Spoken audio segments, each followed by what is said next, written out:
On June 7, TCL announced the new BlackBerry Key2 smartphone. The Chinese manufacturer is following up on its debut of the flagship device, the BlackBerry Key2, released last spring. This brings us the latest version of that iconic BlackBerry keyboard that was first invented in Waterloo. We really liked the KeyOne. In fact, it made our top 5 list for best smartphone of 2017. So we're curious to see how TCL updates this device, which is a really unique form factor on the smartphone market today. We got an early peek at the device and we'll be taking a close look at it here. Welcome to All Hands on Tech. I'm your host, Brian Jackson.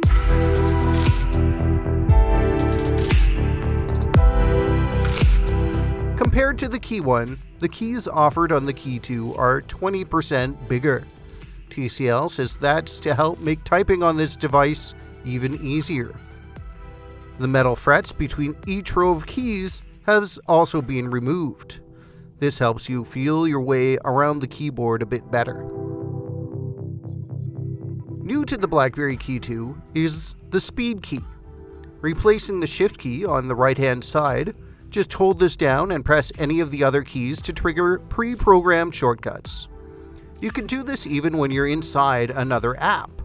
The shortcuts are up to the user. You can have 2 shortcuts per key, one for a short press and one for a long press. For example, you could make quickly pressing M open up Google Maps, or for when you press and hold M, it could open up Messenger. As with other recent BlackBerry devices, the Key2 comes with exclusive access to DTech. This app gives you visibility into what permissions your apps are using on your phone. A new interface presents a much cleaner look for this app, quickly alerting you to any possible problems. DTech will now proactively flag the user when a sensitive permission is used. Are you paranoid that Facebook is listening to you? DTech will flag you every time the app accesses the microphone. BlackBerry's priority on security also continues with its commitment to patch Android as soon as Google pushes out updates. The Key2 also ships with the Firefox Focus browser installed, which is built with privacy in mind. The Key2 now comes with a dual-lens camera on the rear with a dual LED flash. Another new feature for the camera is that when you're taking a photo using the fingerprint sensor as the shutter button, the image will be saved to a special photo locker. That means it's saved only on the device and not backed up in any cloud that you might normally use. The fingerprint sensor is still found on the spacebar, by the way. The display is unchanged since the KeyOne. It's also the same 3500 mAh battery here. But the Key2 will feature a new app called Power Center.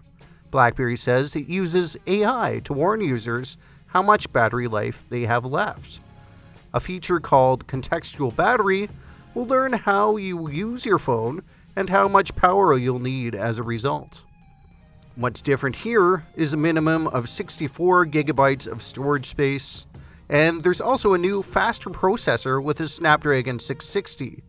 This processor was designed by Qualcomm to bring flagship performance to mid-tier devices. Hopefully that will give the Key2 a nice speed upgrade. It might also help explain why the price is a bit higher than the KeyOne at launch.